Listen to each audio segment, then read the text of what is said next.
Hello! Thank you for coming back to my channel. If you're new here, welcome. For today's video, I wanted to talk about packing for the 5 months that I was going to be abroad. I do want to preface this by saying that at the time that I was packing, I didn't really know that I was going to be traveling for as long as I did. I had a general idea. It's what I wanted to do, but I was very mindful of the fact that the trip could have been cut short. There were parts of me that thought I wasn't going to be able to sustain traveling for 5 months, but a bitch made it happen. I don't know how I did it, but I did. There are plenty of videos out there for packing for a long trip like this. I just want to talk about my experience and hopefully it helps you. One of the things that I really thought about from the very beginning was which bags do I want to take on my trip? I had purchased some of my tickets, so I kind of knew the luggage requirements for some of the flights that I was going to be on, but I wanted to take with me a carry-on so that I wouldn't have to check my bag every time. I ended up doing like a small roller bag, your classic, what is it, like 24 by 12 by 13.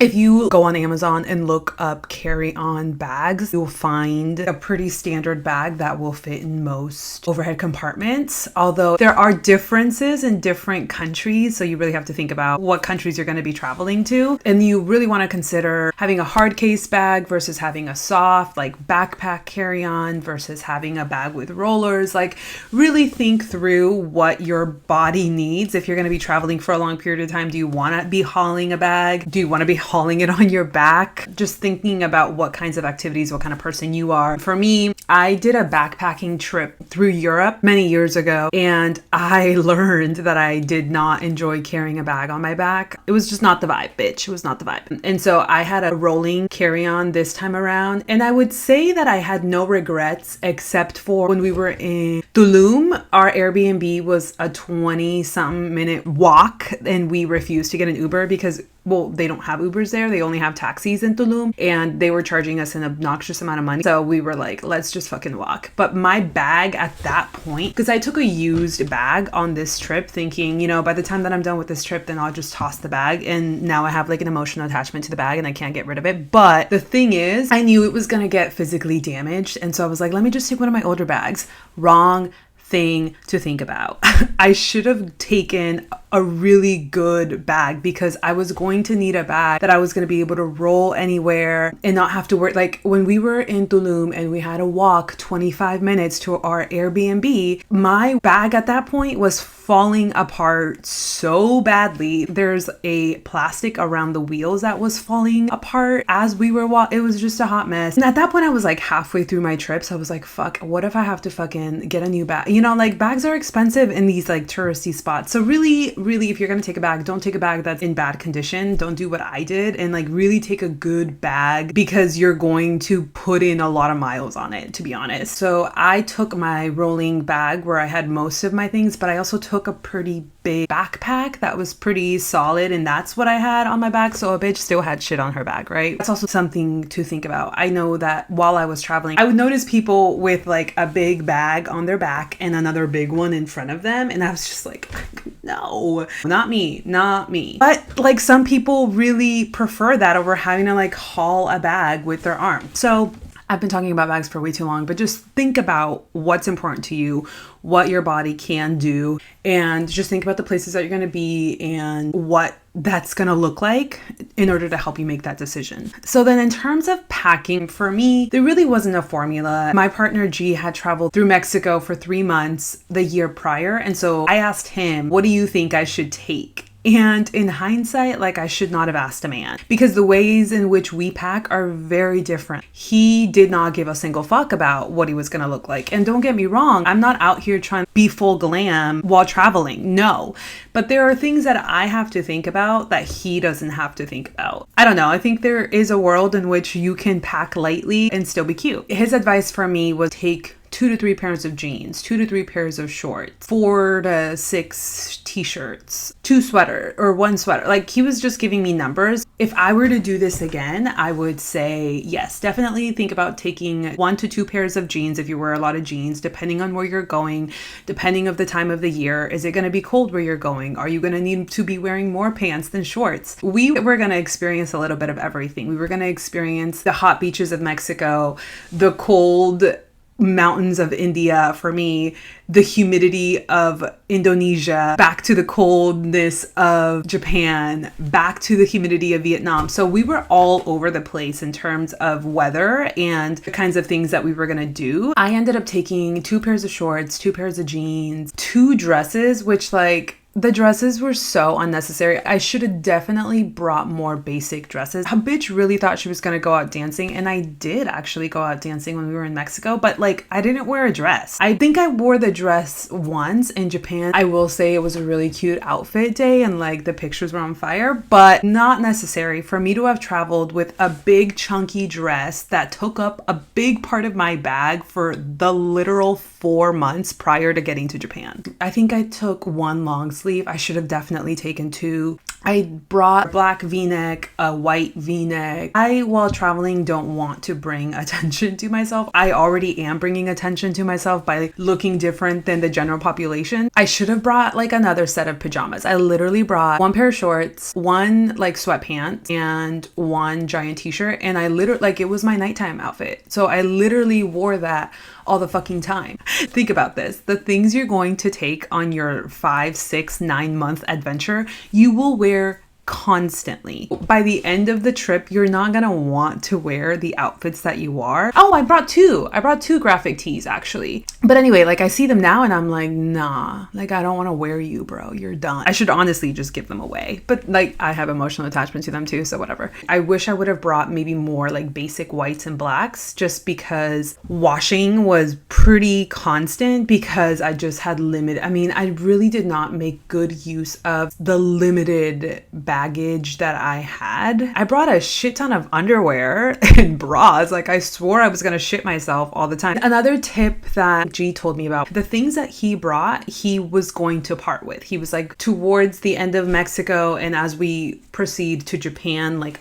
half of my clothing is going to stay behind so I can make room for new clothing. I thought that was a great idea. This is a me issue, clearly, because I like get emotionally attached to my things, and we're working on that because non-attachment is great. Be realistic with yourself. I think it's a great idea to consider. Also, just another small tip. So when you are going to be traveling to these far and remote places, really think about the things that you might need that you will not be able to get in these far and remote places. For me, I wear contact lenses, and so I brought contacts to last me 9 months. I really thought I was gonna be out for 9 months. I don't know, but I didn't bring contact lens solution. When we were in Mexico at one point, I ended up having my cousin bring me some because my eyes are sensitive and I like a particular brand. I think everyone just has different needs, and so think about the things that are hard to find that are individualized to you and your needs, and really try and map out how long you're going to be traveling for and if you will have enough to sustain you for the entirety of your trip. And that includes like medications, that includes special shampoos, that includes creams, right? Like I have eczema. Lotions are really important to me. Just think about the things that you're going to need for yourself that will be harder to find in other parts of the world. So I'm gonna segue into one YouTube video ideas that I had, which is 5 things I regret bringing, 5 things I'm glad I brought, 5 things I wish I brought, and then 5 things I wish I bought.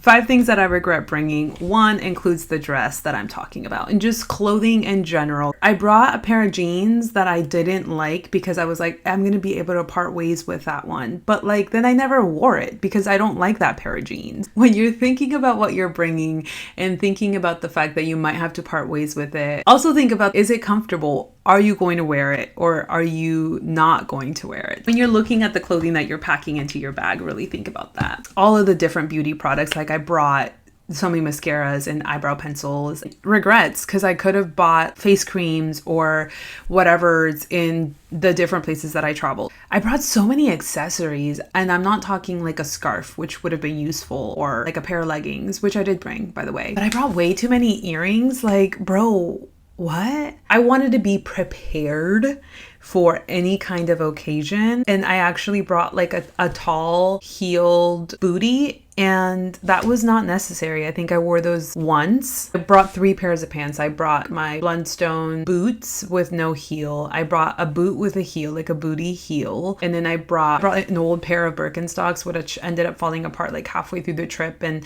I really wish I would have had those for the remainder of the trip. Back to the earrings and back to the booties and back to the dress, like should not have brought brought those things. Some of the things that I'm really glad I brought, number one being my water bottle. I use my water bottle a lot. I would get giant jugs of water. I drink a lot of water. I really use my water bottle in all of the places. I didn't bring a travel pillow, and I ended up having to buy one in Mexico. I didn't think I was gonna need one, but it would have honestly been really useful even in our travels through Mexico. But then I definitely bought one for my long flights. So I ended up buying a travel pillow somewhere. I had one here, so I should have just brought the one that I had. My fanny pack, a small bag, is just super convenient for having like your passport, your cell phone, your money, whatever, just like super handy, and it's in front of you so you don't have to worry about someone pickpocketing you or taking the bag from you. We purchased a little veggie cleaner while we were in Mexico, and I ended up taking that and using it in the different countries that I was traveling through, just because it disinfects the water and disinfects the veggie itself. It was really useful. G got sick while we were traveling. I got sick while we were traveling, and that's one thing that I didn't bring. We didn't bring any medication outside of like my IBS as needed medication and his Lactaid for his lactose intolerance. It would have been nice to bring like an anti-diarrheal or anti-nausea medication. Of course, there's pharmacies everywhere. Sometimes having it handy, being prepared, would have just been convenient and nice. Especially for the longer trips, having your feet in a downward position for long periods of times cannot be good for you. I noticed when I was traveling from Mexico to India, my feet were so swollen. I so wish that I would have gotten compression socks, but I had this idea that I didn't need them because historically my feet haven't gotten swollen when I've traveled, but I also have not traveled long flights like that. I did end up buying compression socks in Japan for the flight back home,